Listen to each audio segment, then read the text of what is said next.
বিজয় দিবসের মাত্র দুদিন পর 18 ডিসেম্বর রাত রাজধানীর বুকে একের পর এক হামলার শিকার হয় দেশের শীর্ষ গণমাধ্যম ও সাংস্কৃতিক প্রতিষ্ঠান।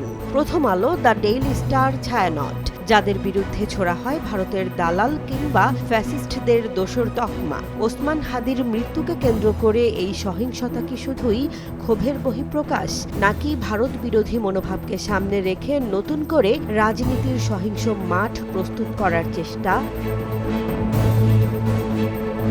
বাংলাদেশে ভারত বিরোধী মনোভাব নতুন নয়। মুক্তিযুদ্ধে ভারতের সহযোগিতার ইতিহাস থাকলেও পরবর্তী সময়ে সীমান্তে হত্যাকাণ্ড, পানি বণ্টন ইস্যু এবং অভ্যন্তরীণ বিষয়ে হস্তক্ষেপের অভিযোগ বহুবার এই মনোভাবকে উস্কে দিয়েছে। রাজনৈতিক সংকটের সময়গুলোতে এই আবেগ বারবার ব্যবহৃত হয়েছে শক্তিশালী হাতিয়ার হিসেবে।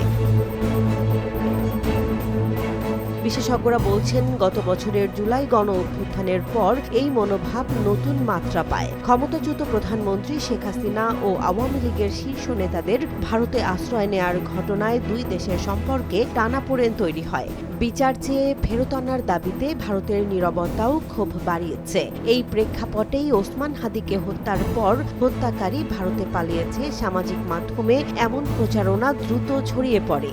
যদিও আইনশৃঙ্খলা বাহিনী জানিয়েছে এই তথ্য তারা নিশ্চিত করতে পারেনি, তবু সন্দেহ আর গুজব মিলেই তৈরি হয় উত্তপ্ত পরিবেশ।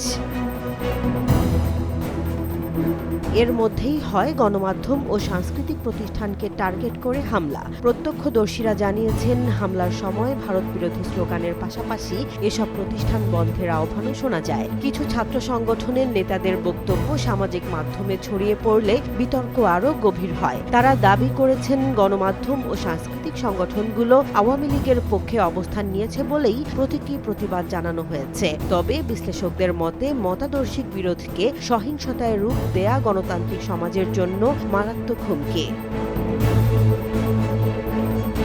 এই সহিংসতার আরেকটি গুরুত্বপূর্ণ দিক হল রাষ্ট্রের ভূমিকা। হামলার আগে সাহায্য চেয়েও তা না পাওয়ার অভিযোগ তুলেছে আক্রান্ত প্রতিষ্ঠানগুলো। নিরাপত্তা বাহিনীর নিষ্ক্রিয়তা নিয়েও উঠেছে প্রশ্ন। ফলে অন্তর্বর্তী সরকারের আইনশৃঙ্খলা রক্ষায় সক্ষমতা ও সদিচ্ছা দুটোই আলোচনার কেন্দ্রে। রাজনীতিবিদ ও পর্যবেক্ষকদের একটি অংশ মনে করছেন, আসন্ন নির্বাচনকে প্রশ্নবিদ্ধ বা বানচাল করতেই এই সহিংসতা।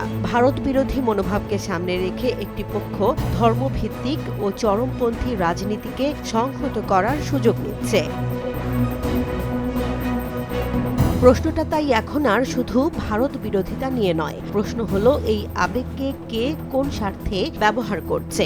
গণমাধ্যম ও সংস্কৃতিকে শত্রু বানিয়ে সহিংস রাজনীতির পথ প্রশস্ত হলে তার ক্ষতি শুধু প্রতিষ্ঠান নয়, গণতন্ত্রের ভিত্তিই নড়বড় হয়ে পড়ে। আইনের শাসন, রাজনীতির জবাবদিহিতা এবং অবাধ নির্বাচন, এই তিনটি ছাড়া অস্থিতিশীলতা থেকে উত্তরণের পথ নেই।